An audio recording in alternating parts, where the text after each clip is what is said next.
Alright guys, welcome back to another episode of the Highs and Lows series here on Call of Duty Modern Warfare 3. Before we jump into things, if you like what you see on the channel, make sure to like, comment, and subscribe as it greatly helps me out. So when it comes to today's episode is looking at the KV inhibitor sniper rifle. That's right, we're getting into sniper rifles next. And honestly, this class is pretty straightforward. So as you guys would have seen with the longer range battle rifles and the marksman rifles, the gloves, boots, and gear, pretty straightforward.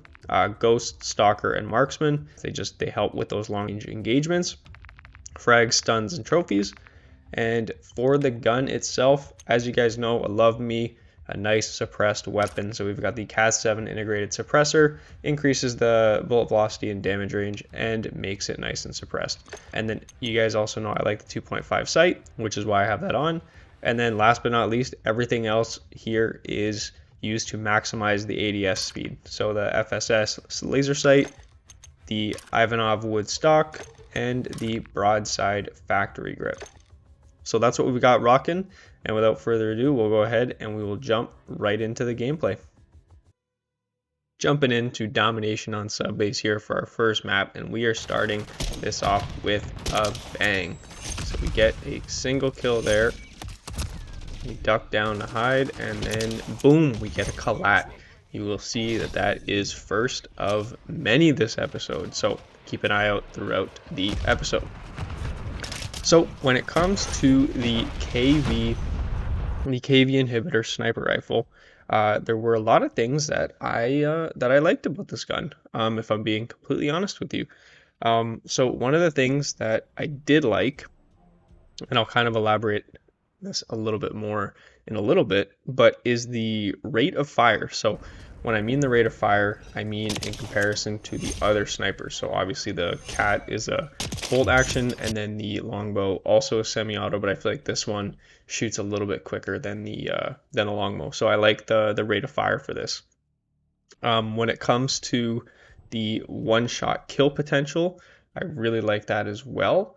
And one of the main reasons why I actually really enjoy the one-shot kill potential is because, well, not only do you have to shoot less bullets to kill someone, but it actually improves your skill, I find, because you have to be more accurate, especially if you're trying to not shoot 2 bullets. You just hit them once, as we play Ring Around the Rosie right here.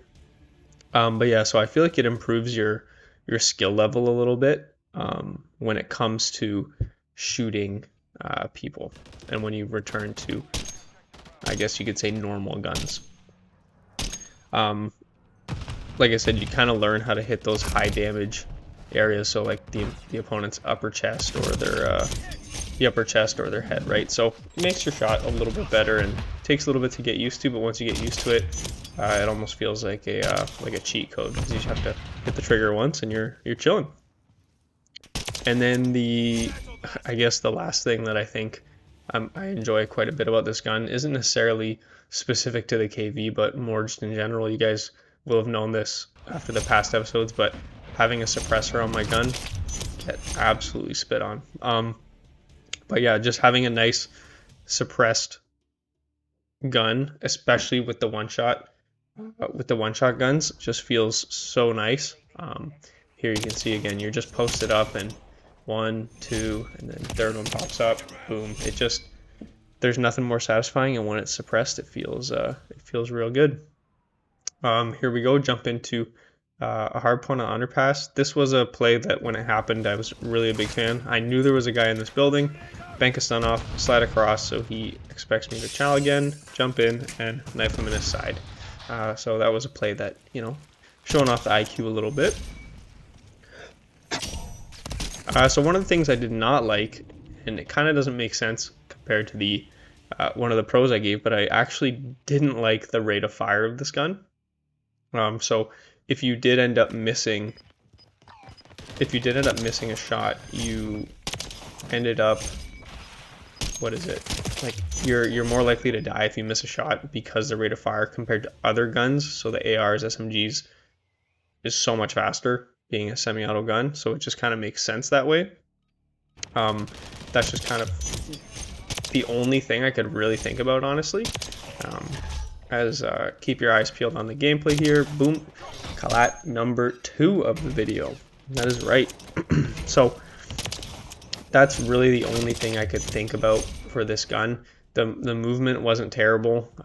You know, you just throw some attachments that help with that sort of thing, and honestly, it's not too terrible. Here we get kind of bailed out. We hit our first shot here on his leg, but we get a lucky no scope there, and I didn't even realize this the first time I played, but that was actually a collat right there too. So collat number 3 this episode. So we are not messing around here. A fun little clip for you guys here. Scrapyard control.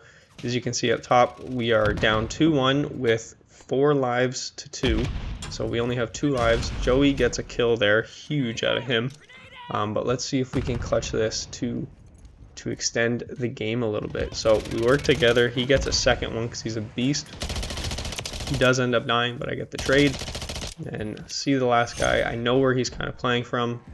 A little bit of the round goes by. We're left in a 1v1 to keep the match alive, and we get it. And we do end up winning the match 3-2, as you can see right there. So overall, this gun took 17 games to complete from start to finish. I think there was a mix of, like, I didn't not use double weapon XP tokens, so it took a little long, but not that long at the end of it. I genuinely did enjoy using the gun. I thought that I don't know, it was fun to use, and especially compared to some of the guns that we've used so far, I definitely don't have any complaints whatsoever. The fact that we were able to get as many COLLATS as we did, whether that last one was the last one or not, I guess we'll have to watch and find out, as we should have gotten a 4 quad feed there, but Cam went ahead and stole our glory. We can't ever forgive him for that. But just a quick reminder on the 4 challenges. The first one, get 50 kills. Second one, get 50 kills after ADS. Third one is get 3 kills with 1 mag 10 times. Fourth one is get 1-shot kills. And then the gold camo is to get 10 kills while focusing. So essentially by clicking down your left stick, regardless of what console you're on. So overall, that's the gun. As we kind of go ahead and close things out here on Wasteland, we get a nice little 2-piece defending the hard point. We wait a little bit longer, turn around, and we're able to get another 2-piece. So again, just being able to get 4 kills on 4 shots is kind of nice. And jumping into the final map of today's episode, we have Scrapyard Control with an absolute poor showing of aim right there. And you guys had guessed, yep, you were right. We have got 4 COLLATS in one episode. And then right here on this final 2-piece is where we are able to get gold. So here it is in all its glory. We have got the golden KV inhibitor, looking very nice. And then overall, to close things out, stats for the KV inhibitor: 418 kills, our highest kill gun, second highest kill gun, sorry, a 1.54 kill death ratio, 47% accuracy, and a 22% headshot accuracy. So with that being said, guys, if you liked today's episode, make sure to leave a like, comment, and subscribe, and we'll see you in the next one. Peace.